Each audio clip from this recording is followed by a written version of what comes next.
পুরনো দখলবাজদের চোখ পড়েছে ইসলামী ব্যাংকের ওপর, এমনটি মন্তব্য করেছেন সংসদের বিরোধী দলীয় নেতা। আর স্বরাষ্ট্রমন্ত্রী বলেছেন, বিধি মেনেই ব্যাংকটির চেয়ারম্যান নিয়োগ হয়েছে। এদিকে অর্থমন্ত্রী জানিয়েছেন, বিনা জামানতে তরুণ উদ্যোক্তাদের 10 লাখ টাকা ঋণ দেওয়া হবে। মঙ্গলবার বাজেট অধিবেশনে এসব কথা বলেন তারা।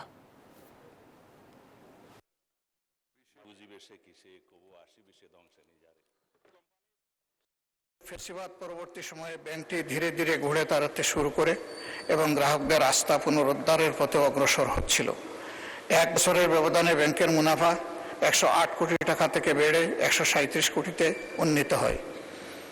ঠিক এমন সময় আবারও পুরোনো ব্যাংক দখলকারী চক্রের দৃষ্টি ব্যাংকটির দিকে পড়েছে। নতুন ষড়যন্ত্রের মাধ্যমে পরিচালনা পর্ষদের চেয়ারম্যান পদে বিতর্কিত এবং দুর্নীতির অভিযোগে চিহ্নিত ব্যক্তিকে বসানো হয়েছে।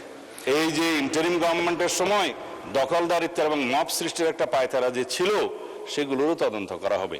তারা কোথায় কোথায় কার কার নামে লোন দিয়েছে, কর্পোরেট সোশ্যাল রেসপন্সিবিলিটির টাকা কোথায় ব্যবহার করা হয়েছে, নির্বাচনের আগে সেই তহবিল কোথায় গিয়েছে, আরডিএস প্রকল্পের টাকা কত লোককে দেওয়া হয়েছে, কিভাবে দেওয়া হয়েছে, সেগুলো ফেরত আনার ব্যবস্থা করা হবে, তদন্ত করা হবে। মানে স্পিকার, আমরা সকল গ্রাহকের এবং শেয়ার হোল্ডারদের স্বার্থ রক্ষা করব, ন্যায় নীতি প্রতিষ্ঠা করব, সুষ্ঠুভাবে তদন্ত করব। তহবিল হতে নতুন উদ্যোক্তাগণ বিনা জামানতে সর্বোচ্চ 7% সুদে সর্বোচ্চ 10 লক্ষ টাকা এবং জামানত সাপেক্ষে সর্বোচ্চ 35 লক্ষ টাকা পর্যন্ত ঋণ সুবিধা পাবেন।